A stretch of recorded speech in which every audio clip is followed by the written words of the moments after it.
sahabat BPHN, selamat sore semuanya. Wow, long time no see you guys. Selamat datang dan selamat bergabung. Ada Ibu Dwi Sukarti, Pero Vero. Kita lambaikan tangan dulu kali ya. Kita buat pin dulu ya sahabat BPHN sebelum kita memulai. Jangan lupa untuk share live Instagram kita sore hari ini ke DM teman-teman semuanya, seluruh followers kalian untuk bisa join live Instagram BPHN_Kemenkumham karena sore ini kita akan membahas suatu isu hukum.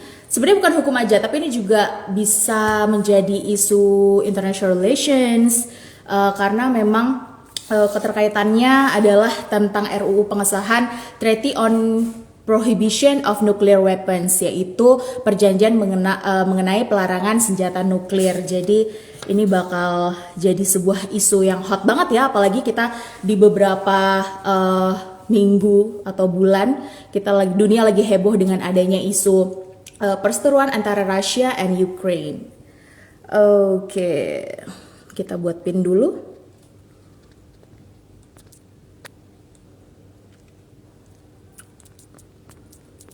Naskah akademikal ya, NA, RUU, Treaty on the Prohibition. Treaty on the Prohibition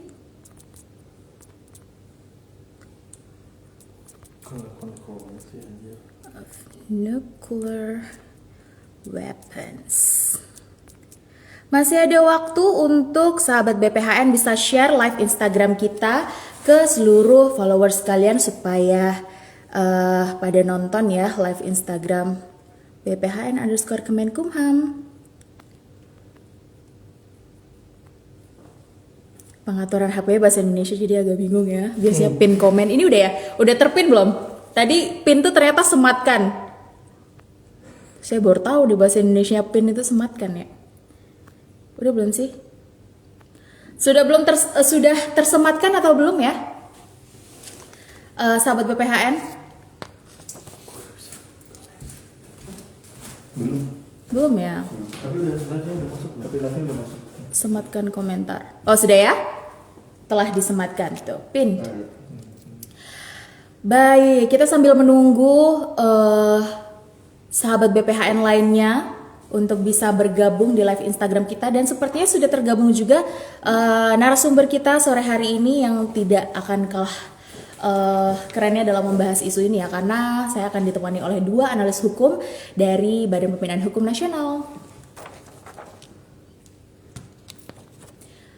Jangan lupa untuk ajak sahabat BPHN lainnya, semua sahabat BPHN bisa share live Instagram kita ini untuk kita bahas. Sebenarnya ini bukan mengajak kita untuk bisa, kalau biasanya kita memiliki segmen partisipasiku, tapi kali ini pembahasan ini kita lebih akan mensosialisasikan. Pada akhirnya Indonesia ternyata sudah mengesahkan RUU ini, dan RUU ini sebenarnya tentang apa dan lain sebagainya kita akan tanyakan langsung kepada dua analis hukum kita yang akan tergabung pada sore hari ini bersama kita semua.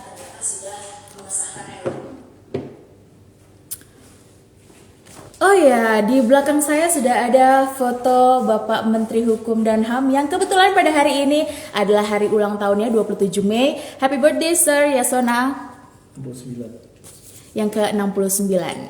Luar biasa, semoga selalu sehat, panjang umur, dan selalu bisa menjadi inspirasi bagi anak muda, terutama kalau misalnya kita ngomongin Menteri Hukum dan HAM, yaitu Bapak Yasona sendiri adalah semangat, kobaran semangatnya yang selalu diberikan atau selalu share positivity dan semangat itu yang luar biasa.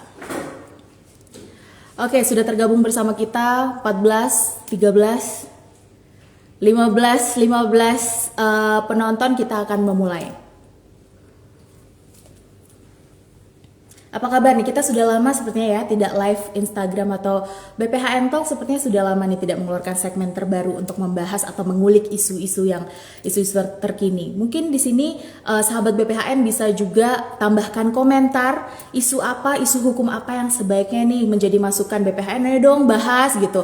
RUU apa nih, atau bahas apa yuk lagi yuk BPHN yuk yang lebih greget lagi gitu. Silakan tambahkan komentar, dan jangan lupa untuk hari ini juga kami mengundang sahabat BPHN untuk berpartisipasi menambahkan komentar atau pertanyaan dalam diskusi kita pada sore hari ini, yaitu terkait dengan pengesahan Treaty on the Prohibition of Nuclear Weapons atau perjanjian mengenai pelarangan senjata nuklir.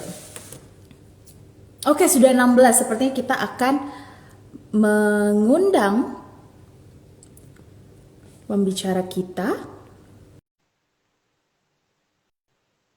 Oke.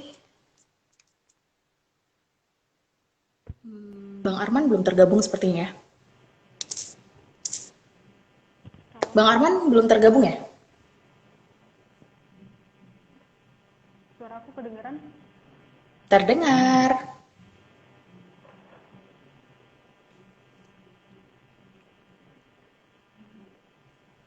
Bang Arman, akun IG-nya apa nih? Ini adanya Arman Jaya, tapi dari fotonya berbeza.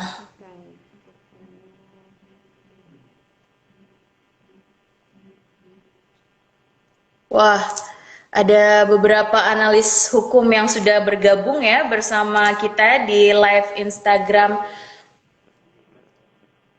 BPHN. Waduh, Kak Hani ini sepertinya ini ya, banyak fansnya ini. Baik, sudah 19 penonton kita. Semoga sore ini akan semakin bertambah ya.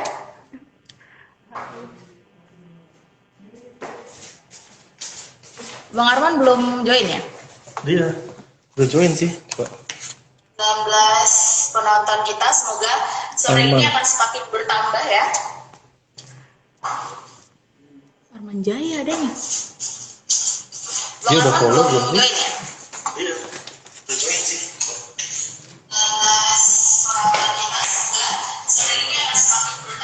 Oh ini nih, oke, Bang Arman sudah. Oke. Sudah bisa tergabung belum ya? Selamat sore Mas Eko. Selamat bergabung Mbak Dita Nora. Pelangi-pelangi. Hani pakai lip pen apa pakai filter?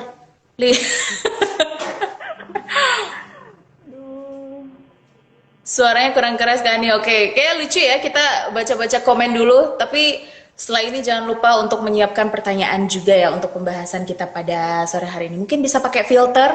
Bang Arman juga pakai filter yang ada gincu-gincunya gitu biar nggak pucat ya. Oke, bisa kita mulai sepertinya ya sahabat BPHN. Selamat datang di BPHN Talks, obrolan santai seputar regulasi dan isu hukum terkini, mulai dari obrolan warung kopi hingga tingkat tinggi. Berjumpa lagi dengan saya Nurul Rohmah di acara yang selalu kita tunggu, yaitu BPHN Talks. Sore hari ini kita sudah bersama dengan dua analis hukum kita. Selamat datang. Sudah ada Mbak Hanidar Rian Indriani dan Bang Arman Nicholas Marbun. Mungkin sebagai pengantar kita udah rame nih, semakin ramai ya sepertinya ya. Kita akan pengantar dulu nih sebagai pengantar kita pada sore hari ini, yaitu tentang naskah akademik rancangan undang-undang tentang pengesahan Treaty on the Prohibition of Nuclear Weapons, yaitu perjanjian atau traktat mengenai pelarangan senjata nuklir. Sebagai pengantarnya, perlu diketahui sahabat BPHN bahwa Menteri Luar Negeri Ibu Retno Marsudi pada tanggal 20 September 2017 lalu telah menandatangani Treaty on the Prohibition of Nuclear Weapons ini, atau TPNW ya, kita singkatnya biar tidak terlalu panjang, tepatnya di sela-sela High Level Week Sidang Majelis Umum PBB ke-72 tahun 2017. TPNW mulai berlaku atau entry into force-nya tepat pada tahun 2021 yaitu 22 Januari dan hingga saat ini terdapat 86 negara telah menandatangani TPNW, namun baru 59 negara diantaranya yang mengesahkan TPNW.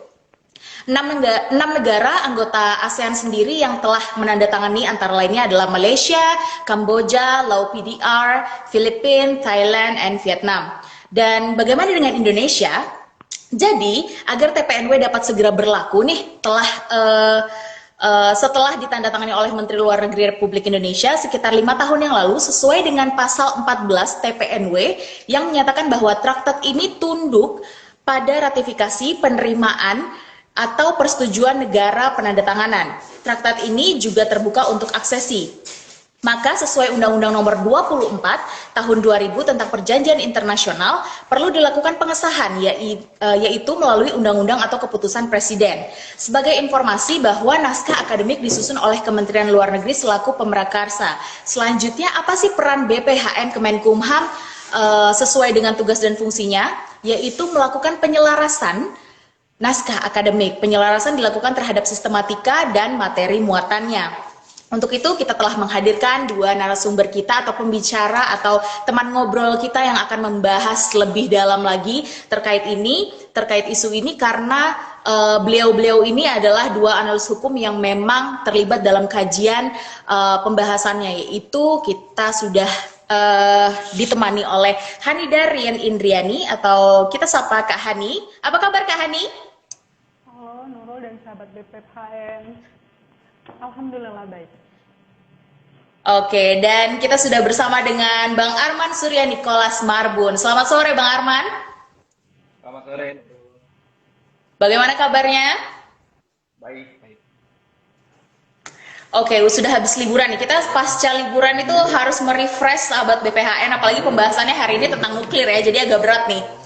Baiklah, kita tadi sudah menanyakan kabarnya, sepertinya dari suaranya juga sudah siap untuk memberikan kita pencerahan nih terkait traktat atau perjanjian ini yang sudah disahkan ya, kalau tidak salah ya.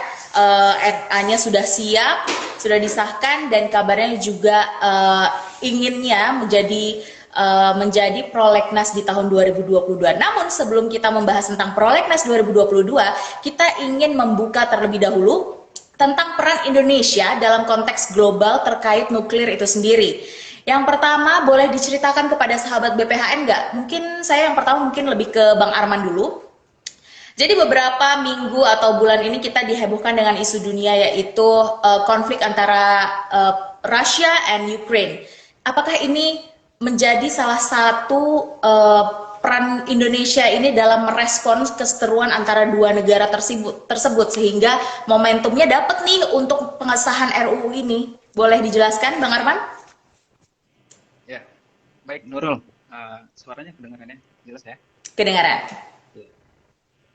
Jadi Nurul dan sahabat BPHN, memang kebetulan momentum dari pembuatan atau proses dari naskah akademik ini untuk TPNW seperti yang tadi Nurul sudah jelaskan, namun akan saya jelaskan kembali, yaitu Treaty on the Prohibition of Nuclear Weapons atau dalam bahasa Indonesia disebut dengan Traktat mengenai pelarangan senjata nuklir. Namun dalam proses penyelarasan kita itu sering menyingkatnya dengan TPNW nanti yang mungkin akan sering disebutkan juga oleh saya dan bahannya, yaitu naskah akademik TPNW. Nah, kebetulan memang ini momentum dari konflik antara Rusia dan Ukraina ini, ya, kejelasan. Ya, kebetulan memang momentum dari konflik Rusia dan Ukraina ini bersamaan dengan proses pengerjaan dari naskah akademik ini. Namun, hal ini tidak merupakan rangka merespons seteru antara kedua negara tersebut. Namun, seperti yang sudah dijelaskan oleh Nurul tadi, bahwa ini TPNW sudah berlangsung dari 2017 dan diselenggarakan dalam 2 sesi pada Maret 2017 dan Juni 2017 di New York, Amerika, dan sudah ditandatangani juga pada 20 September 2017 seperti yang tadi disebutkan di sela-sela High Level Week SMU PBB ke-72 tahun 2017 dan berlaku entry into force tanggal 22 Januari 2021.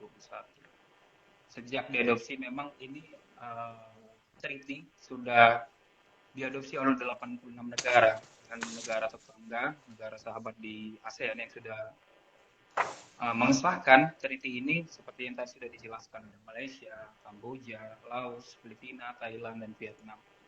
Nah, namun sebelumnya, sebelum ada perjanjian TPNW ini sebenarnya sudah ada instrumen internasional yang mengatur tentang pelarangan senjata nuklir.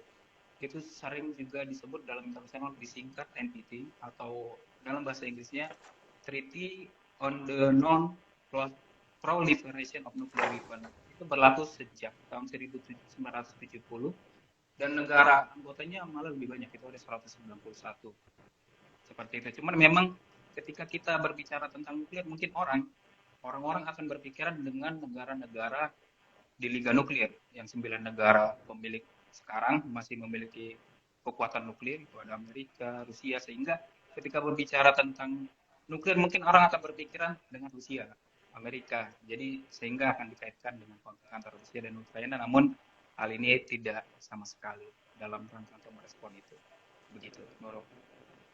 Jadi betul ya, momentumnya pas banget ini kita membahas NA-nya juga terkait dengan nuklir, kemudian juga ada konflik ini, tapi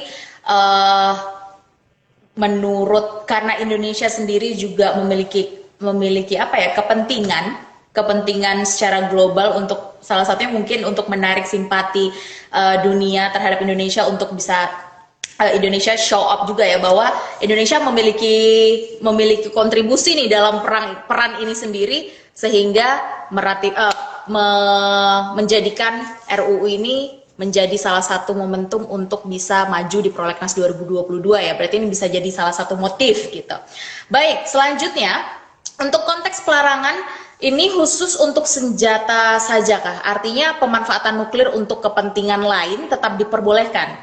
Seperti itu. Sebetulnya persoalan ini lebih kepada faktor pengawasan saja atau bukan? Bagaimana tanggapannya? Mungkin bisa ke Kak Hani. Silahkan.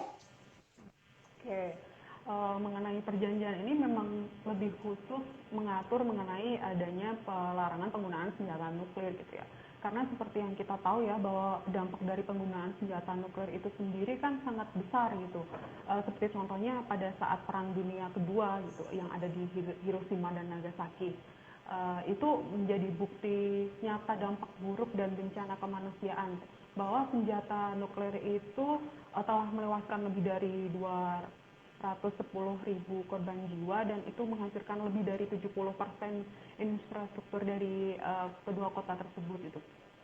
Mengenai penggunaan pemanfaatan nuklir untuk kepentingan lain itu diperbolehkan gitu sepanjang energi nuklir dan teknologi tersebut digunakan untuk tujuan damai misalnya saja gitu untuk pembangkit senjata nuklir, pembangkit listrik tenaga nuklir atau di bidang kesehatan gitu untuk dimanfaatkan untuk diagnosis ataupun terapi gitu. Sebenarnya perjanjian ini itu lebih kepada menyegarkan kembali implementasi komitmen dari negara-negara, baik negara-negara yang memiliki senjata nuklir maupun negara yang tidak memiliki senjata nuklir untuk bersama-sama melakukan pelucutan senjata nuklir dan tidak mengembangkan senjata nuklir yang tujuannya itu bukan untuk tujuan damai. Mungkin lebih itu sih, Mbak Nurul. Oke, siap. Terima kasih. Mungkin untuk kedua narasumber kita karena ada beberapa yang komen ini kalau suaranya kecil, ininya ya, speakernya itu bisa agak didekatkan ketika berbicara. Terima kasih. Baik, kalau yang dijelaskan oleh Kak Hani sendiri sebenarnya tadi pada senjata ya, pelarangan senjata karena juga dampaknya dari nuklir sendiri ketika terutama ketika perang ya, dampaknya bukan hanya ke negara tersebut tapi ke negara-negara sekitarnya karena memang dampak nuklir sendiri sangat besar. Baik, tadi sempat disinggung nih tentang instrumen hukum internasional yang pernah ada sebelumnya yaitu NTP. Tadi Bang Arman yang menjelaskan ya. Artinya TPNW ini adalah bentuk terbaiknya untuk saat ini atau seperti apa? Mungkin Bang Arman atau Kak Hani ada tanggapan? TPNW ini sebenarnya bentuk terbaiknya untuk saat ini atau seperti apa? Oke, mungkin saya akan jelasin sedikit ya, seperti yang sudah kita tahu gitu tadi dijelasin dari Arman gitu bahwa sebenarnya instrumen hukum internasional mengenai nuklir itu sudah ada gitu kan. Seperti adanya Treaty on the South Asia Nuclear Weapon Free Zone atau yang kita kenal dengan Traktat Kawasan Bebas Senjata Nuklir di Asia Tenggara, ataupun seperti Comprehensive Nuclear Test Ban Treaty, yaitu Traktat Pelarangan Menyeluruh Uji Coba Nuklir, dan tadi yang sudah disebutkan Arman adanya NPT gitu. Namun demikian traktat internasional tersebut itu belum mengatur secara spesifik mengenai adanya aspek kriminalisasi, sehingga secara substansif misalnya dari di NPT tidak mengatur mengenai aspek pelarangan atau membuat tidak sah dari adanya pengembangan, pembuatan, pemilikan, pengalihan, penggunaan ataupun penyimpanan dari senjata nuklir itu sendiri, sehingga ini menjadi alasan kita untuk dibuatnya TPNW ini, karena tanpa adanya aspek pelarangan atau adanya membuat tidak sah dari penggunaan senjata nuklir itu sendiri, hingga saat ini upaya pelucutan yang dimaksud seperti di atas tersebut secara eksklusif itu didasarkan hanya pada itikat baik atau pada good fight gitu, sehingga negara-negara yang punya senjata nuklir tidak terdapat obligasi yang mengikat dan memaksa secara internasional guna mencapai pelarangan senjata nuklir itu sendiri secara global gitu. Jadi adanya TPNW ini jika disebut bentuk terbaik untuk pelarangan penggunaan senjata nuklir, ya memang iya gitu. Setelah adanya kekurangan-kekurangan pengaturan yang ada di NPT dan maupun instrumen hukum internasional yang sebelumnya gitu. Oke, berarti dia memang yang paling lengkap dari perjanjian-perjanjian atau aturan yang ada sebelumnya ya, karena tadi ada memuat aspek bagaimana cara penanganan dan lain sebagainya ketika memang itu menjadi sebuah proses atau bentuk kriminal seperti itu. Baik, ini sangat menarik ya. Pertanyaan selanjutnya ini berbicara tentang ratifikasi perjanjian internasional. Nih buat sahabat BPHN nih, anak-anak hubungan internasional yang lagi sedang bingung cari skripsi tentang apa nih, cocok banget nih karena kita membahas juga tentang perjanjian internasional. Nah, berbicara tentang ratifikasi perjanjian internasional ini, apa yang harus kita siapkan sebenarnya konsekuensi dari TPNW ini? Silakan Bang Arman. Ya, Nurul. Mungkin bukan cuma untuk anak-anak perjanjian internasional ya, hukum internasional juga ini termasuk, dan memang menjadi pelajaran wajib dalam hukum internasional, bahwa ratifikasi perjanjian internasional itu tentu kita harus berlandaskan pada Undang-Undang Nomor 24 Tahun 2000, yaitu tentang perjanjian internasional, di mana pada pasal 9 Undang-Undang 24 Tahun 2000 itu telah menjelaskan bahwa terhadap suatu perjanjian internasional itu perlu dilakukan pengesahan sepanjang dipersyaratkan dalam perjanjian tersebut. Pengesahan tersebut dilakukan menggunakan instrumen hukum berupa undang-undang atau berupa keputusan presiden, itu dulu ya, sekarang peraturan presiden seperti itu. Hal ini juga selaras seperti yang tadi kan disebutkan bahwa sepanjang disyaratkan dalam perjanjian tersebut. Nah, pada perjanjian sini atau treaty ini itu dalam ketentuan pada pasal 14 diamanatkan untuk melakukan dan tunduk pada ratifikasi masing-masing negara, sehingga memang sudah selaras dengan apa yang ada di treaty, dan treaty juga sudah selaras dengan ada dalam undang-undang kita, undang-undang nasional kita, yaitu Undang-Undang 24 tahun 2000 pasal 9. Lalu selanjutnya untuk ratifikasi ini mengikuti pasal 10 Undang-Undang 24 tahun 2000 tentang perjanjian internasional yang menyatakan bahwa perjanjian internasional yang disahkan menggunakan undang-undang, salah satunya apabila berkenaan masalah politik, perdamaian, pertahanan, dan keamanan negara, itu ada dalam huruf A sampai F. Namun Nurul perlu digarisbawahi bahwa pasal 10 ini sudah pernah dilakukan uji di MK dan sudah ada putusannya dalam Mahkamah Konstitusi dalam perkara nomor 13/PUU 16 tahun 2018 bahwa pasal 10 Undang-Undang Nomor 24 tahun 2000 tentang perjanjian internasional, atau sering disingkat Undang-Undang PI, kalau misalnya dalam proses pembuatan atau perundang-undangan sering disingkat, dinyatakan inkonstitusional bersyarat.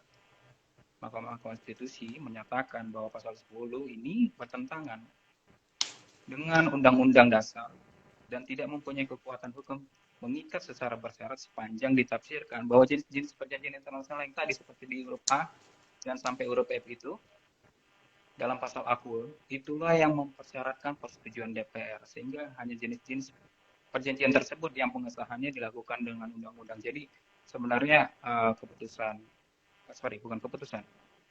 Mahkamah Konstitusi ini memperluas pasal 10. Jadi tidak hanya di dalam huruf A dan F yang bisa menjadi undang-undang atau yang mempersyaratkan persetujuan DPR, tapi bisa di luar itu ditafsirkan seperti itu. Jadi perlu ketika meratifikasi suatu perjanjian internasional untuk memahami juga kepada putusan Mahkamah Konstitusi ini, sehingga pada TPNW ini kita melihat dan mengkualifikasikan bahwa jenis perjanjian internasional ini berkenaan pada masalah politik, perdamaian, pertahanan, dan keamanan negara, sehingga memang ratifikasi dari TPNW ini menggunakan undang-undang, bukan peraturan presiden.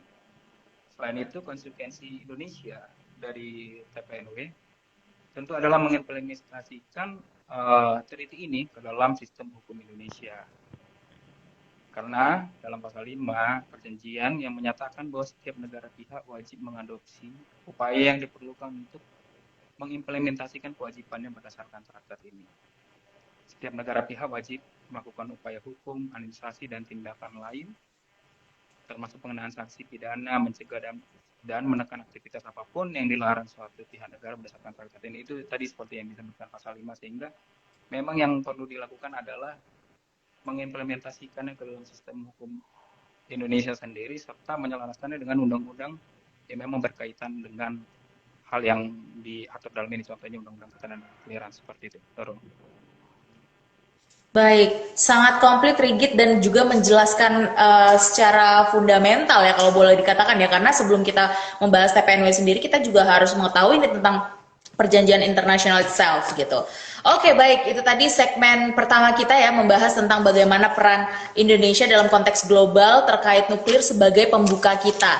Mungkin di sini sudah banyak yang baru bergabung juga bersama kita. Jangan lupa sahabat BPHN untuk terus menyaksikan live Instagram kita pada sore hari ini, karena kita masih ada 2 segmen lagi yang akan kita membahas lebih detail lagi terkait dengan TPNW, dan juga kita akan membahas tadi tuh ada beberapa hal menarik yang menurut saya kita akan tanyakan ini sih kepada Bang Arman, terutama dalam proses penyelarasan ya. Karena cukup penasaran nih bagaimana bisa urgensinya, apakah teman-teman dari penyelarasan BPHN sendiri juga menemukan bahwa memang TPNW ini perlu, sehingga mungkin sekarang udah disahkan, tapi pada saat pembahasan atau kajian sebelumnya urgensinya apa, kita harus mensosialisasikan ini kepada seluruh sahabat BPHN sih. Jangan lupa sahabat BPHN untuk follow Twitter kita @bphn_kumham dan @Facebook kita di BPHN Kemenkumham. Dan tentunya yang sudah bergabung di sini jangan lupa mungkin dapat sharean dari sahabat BPHN lainnya untuk bisa follow Instagram di @bphn_kemenkumham. Dan tentunya lagi nih, kita bukan hanya punya sosmed-sosmed yang biasanya menyiarkan berita-berita saja, tapi kita juga ada TikTok loh. Mungkin di sini akan ada kita bisa mengajak para narasumber kita untuk TikTokan bareng, tapi TikTokan substantif tentunya ya. Kita punya TikTok juga di BPHN Kemenkumham, dan jangan lupa yang paling penting untuk sahabat BPHN bisa subscribe yaitu di YouTube channel kita yaitu BPHN TV Official. Oke, kita memasuki selanjutnya, ini lebih substantif lagi nih. Sebelum kita jauh membahas tentang substansi NA-RUU tentang TPNW, di samping tadi ada konsekuensi hukum atas ratifikasi tersebut nih. Lalu bagaimana dengan undang-undang yang existing, termasuk tentang kelembagaan di bidang nuklir di Indonesia? Kita punya Batan, dan kita dari tadi belum ada membahas tentang Batan sendiri. Mohon penjelasannya mungkin bisa ke Kak Hani, kami persilakan. Ya, terkait dengan implementasi dari perjanjian ini sendiri, sebenarnya kan tadi seperti yang sudah dijelaskan suaranya gitu ya. Jangan lupa. Oke. Sudah kedengaran? Sudah, clear. Oke. terkait dengan implementasi gitu. Tadi sudah sedikit dijelaskan oleh Arman bahwa di pasal 5 dari perjanjian ini sendiri itu menyatakan bahwa setiap negara wajib mengadopsi upaya yang diperlukan untuk mengimplementasikan kewajibannya berdasarkan traktat ini gitu. Nah, di Indonesia sendiri sudah ada undang-undang existing yang mengatur mengenai ketenaga nukliran gitu, yaitu ada di Undang-Undang Nomor 10 Tahun 1997. Memang ini sudah lama gitu ya usia dari undang-undang ini gitu. Nah, tapi mengenai Undang-Undang Ketenaga Nukliran ini sebenarnya sudah ada beberapa yang selaras dengan TPNW ini gitu. Misalkan saja terkait dengan aspek pengamanan atau safeguard gitu dengan Badan Tenaga Atom Internasional atau yang kita kenal dengan IAEA gitu. Nah, Indonesia sendiri telah memberlakukan perjanjian terkait dengan safeguard tersebut secara menyeluruh gitu melalui CSA atau Comprehensive Safeguard Agreement gitu. Nah, ini juga diatur juga dalam perjanjian TPNW ini gitu. Ada di pasal 3 TPNW yang mengatur mengenai adanya safeguard gitu. Nah, memang di Undang-Undang Ketenaga Nukliran ini sendiri belum mengatur secara spesifik mengenai adanya pelarangan atau elemen membuat tidak sah dan kriminalisasi dari penggunaan senjata nuklir sendiri gitu kan. Namun dengan adanya pengesahan TPNW ini nantinya akan menjadi dasar penyesuaian norma atau regulasi nasional gitu secara substansi nanti dapat diharmonisasikan untuk nantinya dapat mencakup mengenai adanya pelarangan, pengembangan, pembuatan, kepemilikan gitu atau penggunaan dan penyimpanan dari senjata nuklir. Nah, terkait dengan tadi yang ditanyakan oleh Nurul gitu, menyinggung mengenai Batan, mengenai kelembagaan ya ini di Undang-Undang Ketenaga Nukliran sendiri memang di situ diatur ada dua lembaga, ada dua badan gitu yang menyelenggarakan di bidang ketenaga nukliran, yaitu ada Batan sebagai badan pelaksana dan yang kedua ada Bapeten sebagai badan pengawas tenaga nuklir gitu, di mana badan pelaksana atau Batan ini bertugas untuk melaksanakan pemanfaatan tenaga nuklir, sedangkan untuk Bapeten itu bertugas untuk melaksanakan pengawasan terhadap segala kegiatan dari pemanfaatan tenaga nuklir itu gitu. Nah, seperti yang kita tahu gitu ya, kan mengenai badan ini yang tadinya Batan dan Bapeten sudah ada peraturan mengenai BRIN gitu. Nanti akan ada BRIN yang kita kenal dengan Badan Riset dan Inovasi Nasional, di mana keberadaan Batan ini nantinya masuk ke dalam menjadi salah satu dari bagian dari BRIN gitu. Keberadaan Batan ini sebagai badan pelaksana yang nanti disatukan dan pelaksanaannya nanti di bawah BRIN gitu. Dan nanti dari perubahan tersebut Batan di bawah BRIN ini akan menjadi disebut menjadi organisasi riset tenaga nuklir yang nantinya berarti pelaksanaan pemanfaatan dari tenaga nuklir itu sendiri sekarang berada di bawah BRIN gitu. Mungkin itu sih. Berarti itu diatur juga dalam TPNW ya, organisasinya, kemudian badan-badannya yang menangani tentang nuklir ini sendiri berarti sudah komplit. Jadi betul ya bahwa TPNW memang lebih komplit atau menjadi sebuah undang-undang yang sempurna untuk undang-undang yang telah eksis selama ini. Baik, terima kasih Kak Hani. Pertanyaan mungkin kita akan mundur ya. Namun perlu kita tanyakan ini, bagaimana bila Indonesia mundur sebagai negara yang mengesahkan traktat ini? Apakah akan ada dampak ya jika kita mundur dari perjanjian ini? Bang Arman mungkin? Ya, baik Nurul. Mungkin dengan pertanyaan ini bagaimana Indonesia jika mundur, memang untuk suatu negara dalam perjanjian internasional mundur dalam suatu traktat atau perjanjian itu memang dimungkinkan untuk mundur, tapi memang itu sangat-sangat susah, sulit untuk mundur. Cuman Indonesia sendiri, baru dalam yang kita tahu, bahwa bukan rahasia lagi bahwa Indonesia bukan negara yang memiliki senjata nuklir. Mengembangkan nuklir untuk senjata juga bukan termasuk. Sehingga memang Indonesia ini dalam internasional itu disebut negara-negara yang tidak memiliki senjata nuklir itu memang sering disebut dengan disingkat NNWS atau non-nuclear weapon state. Maka untuk dampaknya sendiri sebenarnya memang Indonesia mengikuti dan ataupun mundur dari perjanjian ini memang tidak ada, tapi lebih ke yang tadi seperti yang kita sebutkan tadi adalah bukti peran aktif Indonesia di dalam mewujudkan kedamaian di dunia seperti itu dan lebih menjunjung ke dalam nilai kemanusiaan. Jadi dengan Indonesia mengesahkan traktat ini itu upayanya melaksanakan ketertiban dunia seperti yang disebutkan dalam pembukaan dalam Undang-Undang Dasar itu disebutkan bahwa dalam upaya melaksanakan ketertiban dunia yang berdasarkan kemerdekaan, perdamaian abadi dan keadaan sosial sesuai dengan pembukaan itu pada alinea 4. Memang itu yang menjadi penekanan sebenarnya kenapa kita melakukan ratifikasi terhadap treaty ini. Jadi lebih kepada komitmen Indonesia untuk mengupayakan pelucutan nuklir sekaligus memberikan contoh yang kuat bagi negara-negara lain agar mengikuti langkah Indonesia untuk segera mengesahkan traktat ini sehingga dapat mendorong percepatan pemberlakuannya TPNW.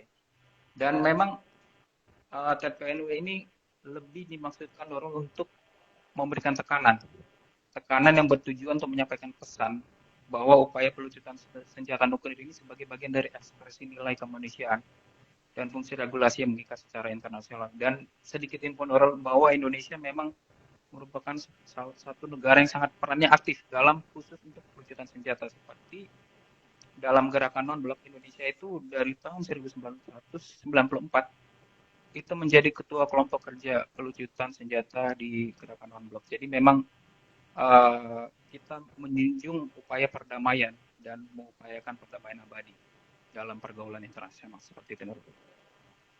Baik, out of context, ini pertanyaan untuk Bang Arman selanjutnya. Kira-kira berapa persen peluang untuk RUU TPNW ini bisa masuk dalam prolegnas? Karena kalau misalnya dari apa yang disebutkan, memang saya sepakat bahwa kita memiliki kepentingan untuk eksistensi Indonesia untuk menjaga perdamaian dunia, karena kita tidak memiliki kepentingan apapun. Kita nggak punya nuklir, kita juga tidak ada yang diatur di negara kita tentang penggunaan nuklir itu sendiri. Kita lebih pada eksistensi kita dalam menjaga perdamaian dunia dan mendukung negara-negara atau mendukung dunia internasional untuk lebih aman seperti itu. Kira-kira berapa persen untuk bisa lolos prolegnas 2022, Bang Arman?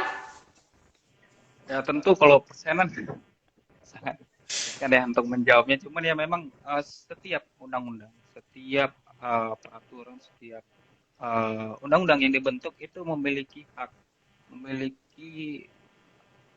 100% gitu ya untuk masuk ke dalam prolegnas itu semuanya bisa, selama memang prolegnas ini sendiri kan memang mewajibkan banyak syarat. Jadi diantaranya ada NA, ada RUU, ada izin prakarsa dan yang lain-lain, ada banyak syarat. Jadi sehingga sebenarnya yang menjadi penting ketika untuk masuk ke dalam prolegnas tentunya persyaratan itu harus dipenuhi dulu. Lalu memang nanti akan ada pembahasan antara pemerintah dan DPR yang akan menempatkan undang-undang, banyak undang-undang soalnya yang akan mengantar masuk dalam prolegnas. Tapi itu kan harus dilihat keurgensiannya, mana yang harus didahulukan, mana yang seperti itu. Terima kasih. Baik, terima kasih Bang Arman. Statementnya sangat diplomatis ya, nggak mau jawab persenannya ini. Baik, pertanyaan selanjutnya ini mungkin bisa dijawab oleh Kak Hani. Kita berbicara tentang perjanjian internasional, salah satunya juga TPNW ini sendiri. Kemudian NA RUU tentang TPNW ini, sebenarnya seberapa besar implikasinya untuk bisa kita lakukan di Indonesia ini? Implikasi dari TPNW ini sendiri. Oke, sebenarnya mengenai implikasi dari adanya nanti Maaf. Sebenarnya implikasi dari adanya nanti pengesahan dari RUU pengesahan dari TPNW ini sudah kita jelaskan ya di NI, sudah banyak kita nanti akan dibahas gitu. Contohnya saja saya kasih lihat ya, saya jelaskan sedikit mengenai implikasi dan dampaknya. Itu misalkan nanti gitu diimplementasi di bidang hukum, sedikit sudah tadi saya jelaskan di awal bahwa dari perjanjian ini sendiri kan harus mengimplementasikannya ke sistem hukum nasional sendiri gitu. Nah, nantinya bahwa pengesahan dari TPNW ini bisa menjadi dasar hukum bagi penguatan regulasi nasional kita, khususnya itu untuk penggunaan senjata nuklir, yaitu dalam melarang atau mengkriminalisasi adanya pengembangan, pengujian, ada pemilikan gitu, ataupun adanya pengalihan, penggunaan, atau ancaman dari penggunaan senjata nuklir sendiri gitu. Karena tadi sudah saya jelaskan sedikit di awal juga, karena undang-undang ketenaga nukliran ini belum mengakomodir hal tersebut. Jadi nantinya pengesahan TPNW ini akan bisa menjadi dasar hukum dan nanti bisa diharmonisasikan agar undang-undang ketenaga nukliran ini nantinya bisa mengakomodir dan mengharmonisasikan adanya pelarangan tersebut gitu. Kemudian ada implikasi di bidang politik gitu, bahwa implikasi dari pengesahan TPNW ini menjadikan Indonesia dapat memberikan tekanan politis dan moral terhadap negara-negara yang pemilik senjata nuklir untuk secara konsisten melaksanakan komitmen pelucutan senjata nuklir secara menyeluruh dan tidak melakukan modernisasi persenjataan senjata nuklir itu sendiri. Sementara karena kan Indonesia sendiri memang tidak memiliki nuklir gitu. Jadi ya itu gitu, untuk memberikan tekanan politis dan moral terhadap negara-negara pemilik senjata nuklir. Baik, tekanan politis dan moral ya. Implikasi kalau misalnya kita berbicara tentang implikasi dari TPNW ini sendiri. Baik, luar biasa untuk sesi kedua, yaitu tentang substansi dari TPNW sendiri sudah cukup banyak dijelaskan oleh kedua analis hukum Badan Pembinaan Hukum Nasional kita. Dan kita masih menunggu pertanyaan-pertanyaan luar biasa dari sahabat BPHN yang telah menonton nih, udah join live Instagram BPHN_Kemenkumham. Jangan lupa untuk men-share live Instagram kita ke sahabat BPHN lainnya, dan jangan lupa juga untuk follow Instagram kita untuk mendapatkan update kegiatan dari BPHN sendiri. Jangan lupa untuk follow juga atau follow Twitter kita, kita punya Twitter @bphn_kumham. Kita juga ada Facebook yang bisa sahabat BPHN untuk yaitu BPHN Kemenkumham. Kita juga ada TikTok, ini sosmed kita yang baru, TikTok, yaitu BPHN Kemenkumham. Dan jangan lupa untuk subscribe kanal YouTube kita di BPHN TV Official. Baik, kita masih menunggu pertanyaan-pertanyaan dari sahabat BPHN yang telah bergabung di live Instagram kita sore hari ini. Baik, kita memasuki segmen ketiga. Tenang saja, kita masih memiliki banyak pertanyaan, tapi di segmen 3 ini sebenarnya saya lebih ingin menanyakan dan lebih ingin sharing kepada sahabat BPHN yang telah bergabung tentang teknis penyusunan NA atau penyelarasan, karena kita sudah bersama dengan dua analis hukum yang memang saat ini bertugas di bidang penyelarasan naskah akademik. Untuk pertanyaan selanjutnya ini mungkin ke Bang Arman terlebih dahulu. Sebenarnya apakah ada perbedaan dari segi teknik penyelarasan antara RUU berupa pengesahan perjanjian internasional dengan perjanjian atau undang-undang yang diselaraskan, undang-undang domestik seperti itu, internasional dengan domestik, apakah ada perbedaannya? Silakan Bang Arman. Ya, Errol, sebelum menjawab ke arah sana, mungkin masih banyak yang belum paham apa sih sebenarnya naskah akademik itu. Mungkin sedikit saja saya ingin menjelaskan bahwa sesuai dengan Undang-Undang 12 tahun 2011, junto Undang-Undang 15 tahun 2019 tentang pembentukan peraturan perundang-undangan, itu setiap rancangan undang-undang harus disertai dengan naskah akademik, seperti itu diatur.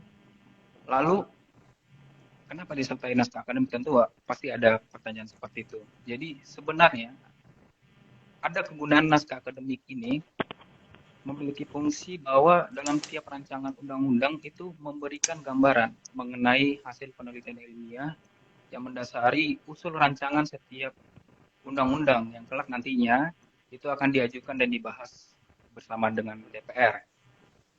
Lalu naskah akademik ini menjadi tempat masyarakat bebas memberikan aspirasi serta melakukan apresiasi terhadap substansi rancangan undang-undang yang akan dan atau sedang diatur, seperti itu.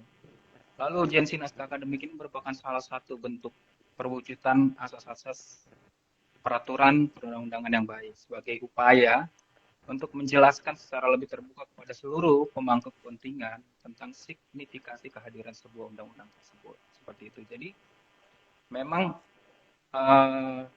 untuk teknik penyelarasannya terhadap naskah akademik ini, baik itu RUU pengesahan perjanjian internasional ataupun RUU yang biasa, itu tidak ada perbedaan dalam teknik penyelarasan. Cuman memang bahwa penyelarasan itu dilakukan dengan menyelaraskan kesesuaian lampiran 1 Undang-Undang 12 tahun 2011 seperti tadi, junto Undang-Undang 15/19 tentang P3, pembentukan peraturan perundang-undangan, yaitu yang diperhatikan adalah sistematikanya seperti yang ada di dalam lampiran.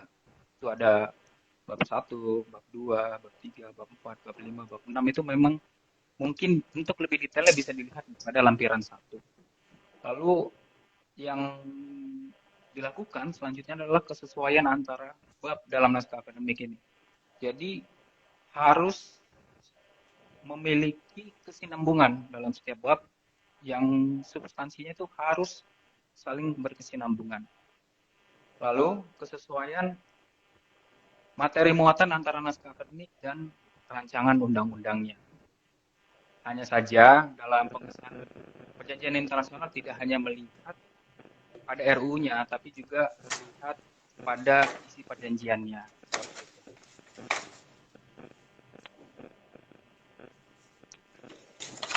Baik, terima kasih Bang Arman. Jadi sudah jelas ya sahabat BPHN ya bahwa sebenarnya juga kalau mau dibilang tidak ada cara khusus atau teknik khusus baik itu perjanjian internasional atau yang biasa domestik ya seperti itu. Baik, terima kasih Bang Arman. Untuk pertanyaan selanjutnya nih Bang Arman, atau ke Kak Hani deh. Apakah relatif lebih mudah dan cepat proses penyusunan NA penyelarasan dalam rangka perjanjian internasional? Karena kan sudah ada nih, kita udah punya dasarnya nih perjanjian internasional. Apakah lebih mudah sebenarnya prosesnya dibandingkan dengan undang-undang domestik? Terkait dengan relatif mudah dan cepatnya penyelarasan naskah akademik ini gitu antara RUU dengan perjanjian internasional sebenarnya tidak ada perbedaan gitu ya sama. Oke, saya ulangi ya. Terkait dengan tadi pertanyaan Nurul, relatif lebih mudah atau lebih cepatkah penyelarasan perjanjian internasional? Sebenarnya penyelarasan NA antara perjanjian internasional maupun penyelarasan terhadap rancangan undang-undang itu tidak ada yang lebih mudah atau tidak ada yang lebih cepat gitu. Itu sama saja gitu. Ya bisa dilakukan lebih cepat, bisa dilakukan lebih mudah gitu. Sepanjang itu tuh tergantung dari isu dan substansi dari materi naskah akademik itu sendiri gitu. Jadi kalau dibilang bisa nggak lebih mudah, bisa nggak lebih cepat, ya bisa saja sepanjang seperti yang tadi saya sebutkan, kalau isunya dan substansinya tidak terlalu berat gitu ya bisa kita lakukan dengan cepat gitu. Jadi nggak terpaku pada kalau perjanjian internasional bisa lebih cepat gitu, sedangkan RUU tidak, itu nggak seperti itu. Gitu. Berarti nggak ada efeknya ya, mau perjanjian internasional ataupun RUU domestik pun intinya secara proses bisa juga ya cepat, bisa juga lama tergantung dengan dorongannya, seperti itu ya. Baik, ini ada pertanyaan dari akun Mamets 2K. Oke. Apakah sumber NA boleh dari blogspot yang tidak jelas penulisannya? Siapa? Ini kayaknya saya jawab dulu nih, kayaknya intinya nggak boleh skripsi aja, nggak boleh dari blogspot ya, apalagi NA gitu sembarangan. Dan tapi apakah ini pertanyaan statement selanjutnya dulu ramai di media sosial. Nah, kalau misalnya kita berbicara tentang ramai di media sosial, mungkin lebih ke public opinion. Apakah sebuah RUU itu bisa cepat disahkan, atau apakah public opinion itu bisa mempengaruhi cepat lamanya proses pengesahan? Silakan, siapa yang ingin menjawab? Kak Hani mungkin? Opini publik, apakah bisa mempengaruhi cepat atau lambatnya sebuah proses pengesahan RUU? Oh, baik. Opini publik bisa atau tidak mempercepat suatu pengesahan RUU. Kalau pendapat saya ini ya, kalau pemerintah menganggap bahwa dengan adanya dorongan opini dari masyarakat ini dan menganggap bahwa RUU ini itu memang penting untuk segera dilakukan karena ini akan berdampak luas gitu, atau adanya dorongan ini nantinya memang bisa menjadi Indikator. bisa menjadi indikator gitu untuk segera disahkan karena memang ini penting dan perlu gitu, maka itu opini dari masyarakat itu sendiri bisa mendorong untuk pemerintah segera nih melakukan percepatan, melakukan pengesahan gitu. Seperti itu. Oke, kalau dari selama ini proses penyelarasan atau pembahasan, bisa ditambahkan dari betul, ya. bisa ditambahkan oleh Bang Arman kali ya. Kalau misalnya selama ini, selama pernah melakukan kajian, mengikuti kajian terkait dengan beberapa atau banyaknya RUU yang telah diselaraskan, apakah pernah ada satu momen di mana RUU itu bisa cepat untuk diselesaikan atau disahkan karena adanya public opinion? Selama Bang Arman ini mengikuti kajian. Ya, Nurul. Mungkin sebelum menjawab pertanyaan Nurul yang tadi, saya coba menambahkan yang jawaban dari Mbak Hani. Memang saat ini kita sudah di zaman yang teknologi tinggi, di mana sosial media, lalu segala daring elektronik itu mempengaruhi juga dalam aktivitas, bahkan aktivitas pembuatan peraturan perundang-undangan. Seperti yang kita tahu, bahkan bukan hanya untuk mempercepat ya, memperlambat juga banyak seperti itu. Jadi memang tidak bisa dipungkiri opini publik itu juga sangat berpengaruh dalam pembentukan peraturan perundang-undangan, dan memang kita juga harus berpikir ke arah di mana balik lagi mungkin jauh lagi nih ke dalam pembentukan suatu negara, di mana dulu ada seorang ini mungkin bercerita sedikit, Presiden Amerika Serikat itu pernah menyatakan bahwa George Washington kalau saya tidak salah mengatakan bahwa kekuasaan itu ya dari rakyat, untuk rakyat dan oleh rakyat. Jadi begitu. Jadi ketika opini publik itu banyak ingin mempercepat, ingin memperlambat, tentu memang harus direspon dengan baik dari pemerintah. Jadi kembali lagi itu sangat berpengaruh memang dalam pembentukan peraturan perundangan dan berpengaruh dalam pengambilan politik hukumnya. Dan untuk menjawab tadi, apakah ada dalam perjalanan kita selama menjadi tim di penyelarasan itu pernah tidak ada peraturan seperti itu? Itu untuk mempercepat, mungkin sampai sekarang saya belum tahu, tidak tahu ya kalau Mbak Hani mungkin dalam pengalamannya, tapi yang seperti saya tahu itu untuk mempercepat tidak, lebih ke arah politik hukum untuk mempercepat. Tapi kalau untuk mempertanyakan atau menyampaikan aspirasinya bahwa kenapa ya peraturan ini, ada apa dengan peraturan ini, itu ada, mungkin udah sering ya, udah sempat viral juga beberapa peraturan seperti itu, dan itu memang melalui penyelarasan yang ada di BPHN seperti itu. Oke, baik, terima kasih pendapatnya. Ini dari Bang Chan _ D91, nuklir untuk kesejahteraan manusia dan kedamaian dunia. Ini statement atau pertanyaan ya Bang Chan? Kita bisa lihat apakah ada pertanyaan lagi, atau sahabat BPHN yang masih tergabung bersama kita, silakan yang ingin bertanya terkait dengan TPNW sendiri atau tentang penyelarasan, karena kita sudah bersama dengan dua analis hukum yang kebetulan ada di bidangnya yaitu penyelarasan naskah akademik, mungkin kita bisa menggali lebih banyak lagi untuk lebih tahu lebih banyak tentang penyelarasan naskah akademik itu sendiri atau tentang isu yang kita bahas pada sore hari ini yaitu tentang TPNW. Selamat bergabung, ini ada Bang Akbar Hariski. Mungkin ada yang ingin menyampaikan pendapat atau pertanyaan? Kalau belum ada, kita menarik ya, karena tadi membahas tentang opini publik, itu ternyata kalau Bang Arman bilang, bahkan bisa juga memperlambat gitu, dan sudah ada beberapa ya ketika memang ada tuntutan-tuntutan dari rakyat, memang bisa jadi sebuah pembahasan itu malah di hold dulu gitu. Dan untuk pertanyaan selanjutnya ini apa ya? Saya punya pertanyaan lagi, bagaimana kemudian? Oh, ini mungkin harusnya dijawab oleh teman-teman dari Kemlu ya, karena pemrakarsanya sendiri yaitu Kemlu terkait dengan TPNW ini sendiri. Tapi kalau misalnya dilihat dari bagaimana kedua analis hukum kita ini yang tergabung dalam kajiannya, apakah TPNW ini memang memiliki urgensi yang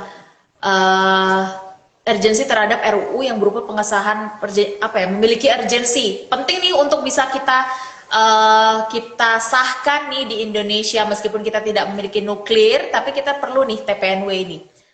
Mungkin kita bisa memperkuat statementnya karena ada yang beberapa sahabat BPHN yang baru tergabung. Mungkin bisa Kak Hani? Ya, gimana? Mohon maaf. Tadi loading. Terkait dengan TPNW ini sendiri, urgensinya dari pembahasan selama penyelarasan, pasti kan kita harus untuk sebuah RUU itu disahkan kan harus tahu dulu nih urgensinya, ini penting apa enggak. Nah, urgensinya itu apa? Perlu kita tekankan untuk kita share kepada sahabat BPHN nih, Kak. Oke. Urgensi dari kenapa kita harus meratifikasi TPNW ini, gitu, bukan begitu, Nurul, pertanyaannya? Ya, betul. Oke, jadi ini ratifikasi, kenapa urgensinya itu, jadi nanti TPNW ini perlu untuk diratifikasi sebagai upaya dari menciptakan dunia yang bebas dari ancaman penggunaan senjata nuklir gitu, dari mana bukan cuma penggunaan dan juga keberadaan dari senjata nuklir itu sendiri gitu, sehingga nantinya tidak ada lagi penggunaan nuklir atau sebagai senjata pemusnah massal gitu. Namun kedepannya nuklir bisa digunakan energinya dan teknologinya untuk tujuan damai gitu. Mungkin urgensinya itu, dan dengan adanya TPNW ini akan mendorong negara-negara yang memiliki nuklir untuk segera melakukan pelucutan senjata gitu, bukan hanya wacana gitu. Jadi memang nantinya tidak akan ada lagi penggunaan senjata nuklir ini untuk tujuan yang bukan untuk tujuan damai gitu. Oke, baik. Wah, ini ada pertanyaan nih dari Hans Melvin. Apakah TPNF bakal tumpang tindih dengan SEAN WFZ yang telah ditandatangani oleh negara-negara ASEAN pada tahun 1995? Bang Arman mungkin? Oh ya, ada satu statement yang menurut saya, apakah nuklir ini bisa menjadi sebuah power bagi negara, karena seperti kita tahu Iran memiliki nuklir ya, dengan catatan Iran salah satu atau satu-satunya negara yang di-ban oleh Amerika dan diikuti oleh beberapa sekutunya seperti itu. Nah, apakah sebenarnya nuklir ini, kalau tadi yang dilarang adalah jika nuklir dijadikan sebuah senjata kriminal seperti itu. Tapi bagaimana ketika nuklir itu dijadikan sebuah power bagi negara untuk bertahan, untuk tidak dimacem-macemin nih sama negara lain karena gue punya nuklir nih, lu nggak boleh macem-macem, kalau enggak gue ledakin kayak gitu. Bisa nggak sih dikatakan seperti itu?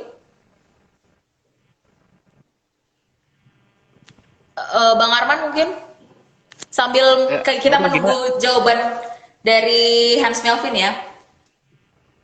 Apakah Gimana pertanyaan tadi aku Bang Arman? terakhir? Ya, pertanyaan dari aku Bang Arman, apakah bisa dikatakan bahwa nuklir itu menjadi sebuah alat untuk mempertahankan hidup? Ibaratnya tuh kayak Iran adalah negara yang di-ban oleh Amerika nih. Kita tahu. Nah, kemudian dia seolah untuk mempertahankan hidupnya, dia mengamankan diri dengan gue punya nuklir nih, lu nggak boleh macam-macam sama gue karena kalau lu macam-macam gue ledakin diri gue. Bisa nggak sih dikatakan bahwa nuklir itu menjadi alat untuk bertahan hidup sebuah negara? Korut misalnya juga. Ya, nah, Nurul, nah Korut kan mungkin memang udah terverifikasi memang. Sepertinya juga belum ya untuk negara Liga Nuklir. Iran juga itu masih sebenarnya masih tanda tanya kepemilikan nuklir. Mungkin Rusia ya lebih tepatnya. Memang dalam pembahasan TPNW ini yang menjadi berat untuk negara-negara pemilik, sekedar info, untuk negara-negara pemilik nuklir itu memang tidak tergabung dalam treaty ini. Bahkan untuk NPT tersendiri juga itu masih banyak yang belum ikut seperti itu. Jadi kekuatan nuklir mereka yang menjadi pembahasan dalam TPNW ini memang menjadi keunggulannya dari negara lain, di mana mereka itu memiliki dataran efek kalau disebut dalam internasional ya, efek penggetar gitu untuk negara lain untuk tidak berbuat macam-macam seperti itu. Jadi untuk pembahasan mengenai ini sebenarnya sudah dibahas memang di dalam penyelarasan TPNW ini. Cuman memang kita itu lebih menekankan nanti negara-negara non weapon state ini akan bergabung dan membentuk sebuah CO kalau saya tidak salah di dalam NA-nya itu untuk memberikan tekanan seperti yang tadi, tekanan kepada negara-negara pemilik nuklir untuk melakukan pelusutan, pemberhentian, pengembangan berdasarkan itu menekan melalui nilai kemanusiaan dan tadi seperti yang sebentar ya, itu melalui juga membuat ratifikasi ini menjadi TPNW ini menjadi suatu aturan internasional yang berlaku seperti itu. Oke, baik. Lebih pada tekanan ya. Benar. Baik, tadi ada terima kasih Bang Arman. Tadi ada pertanyaan dari Hans Melvin. Apakah TPNF bakal tumpang tindih dengan CNWFZ yang telah ditandatangani oleh negara-negara ASEAN pada tahun 95? Mungkin Kak Hani bisa menjawab? Bagaimana peran ini TPNF ya?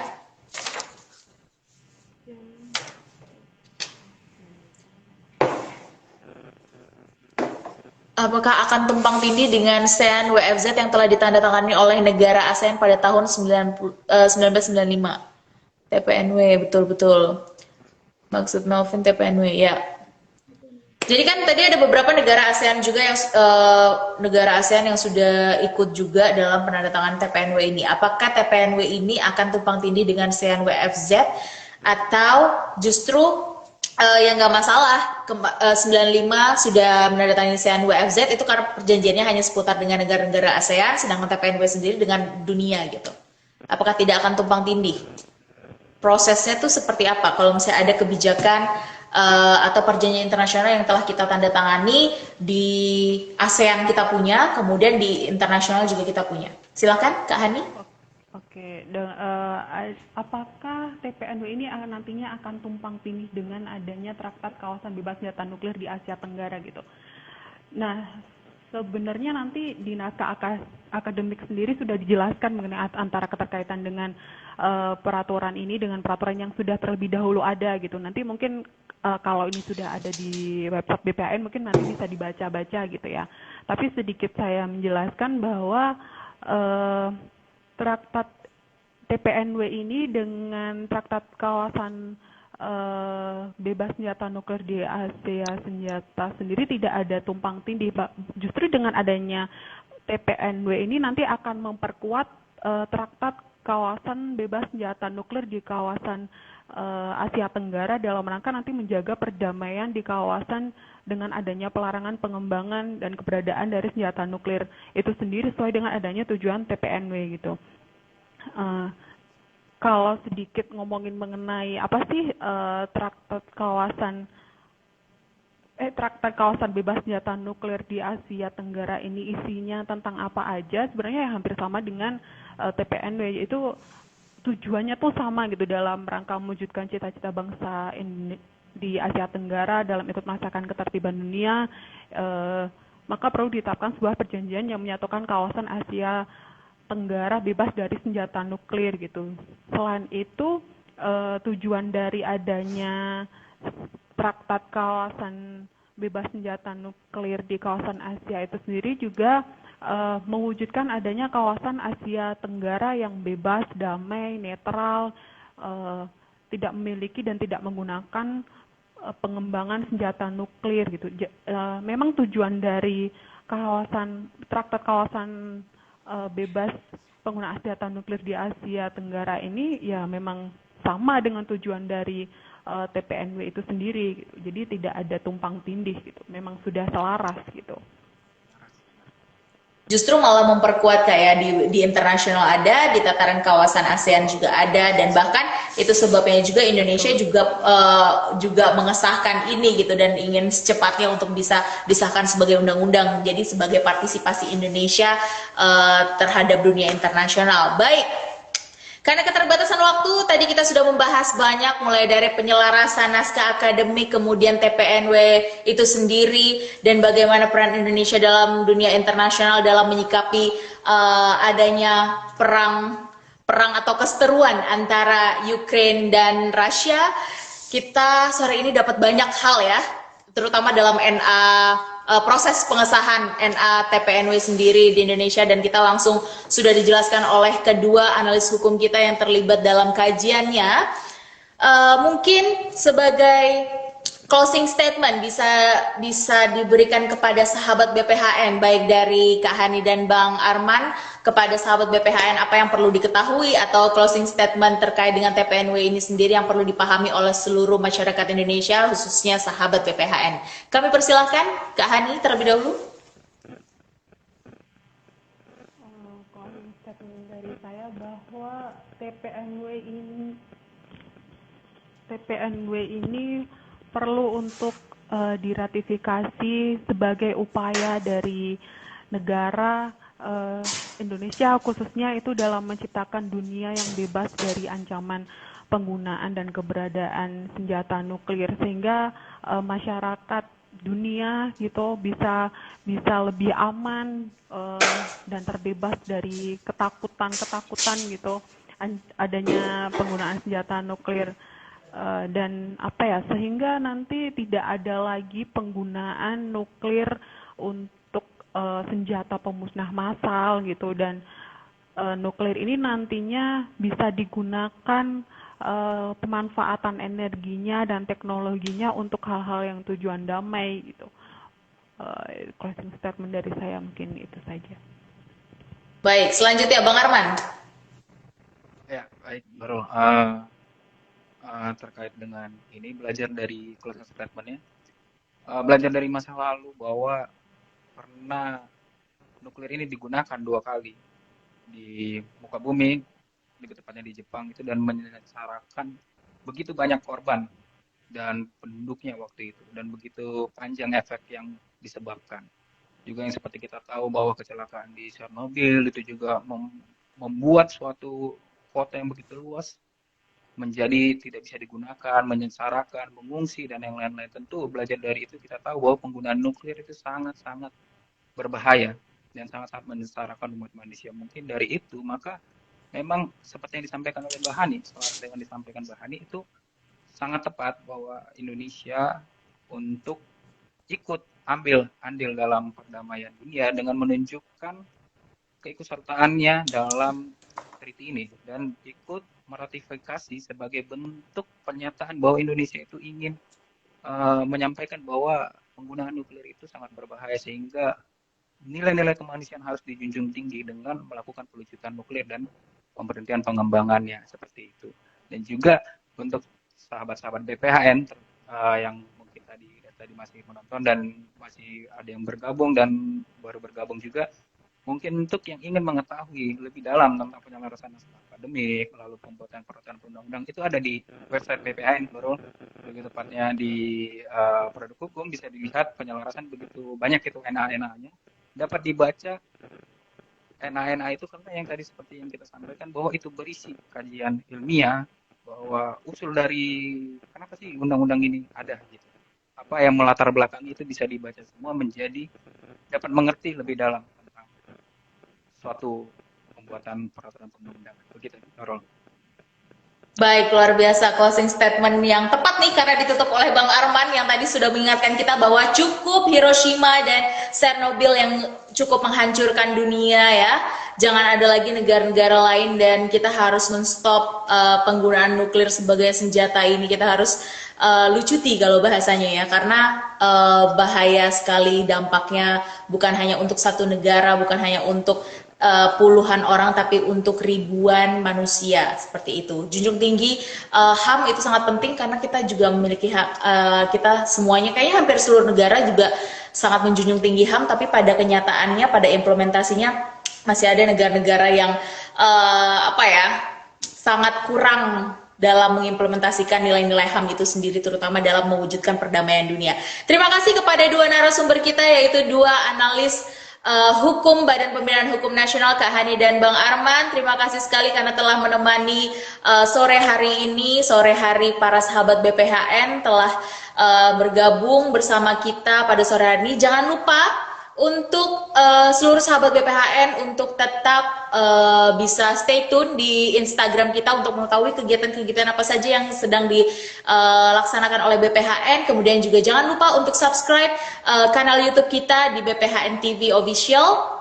Jangan lupa untuk follow sosial media kita seperti Twitter @bphn_kumham, Facebook kita di BPHN Kemenkumham, Instagram kita saat ini yang sedang live Instagram di @bphn_kemenkumham. TikTok kita juga punya TikTok. Ala-ala ini sosial media millennials banget ya. Semoga segera diisi dengan konten-konten bagus dari BPHN, yaitu TikTok kita BPHN Kemenkumham. Sekian dari saya Nurul Rohma. Terima kasih kepada dua narasumber kita. Kita harapannya bisa ketemu lagi dan membahas NA yang lain karena tadi sangat menarik. Dan jangan lupa untuk sahabat BPHN, seluruh NA kita yang sudah disahkan itu ada di website BPHN di bphn.go.id. Terima kasih seluruh sahabat BPHN. Dan terima kasih Bang Arman, Kak Hani.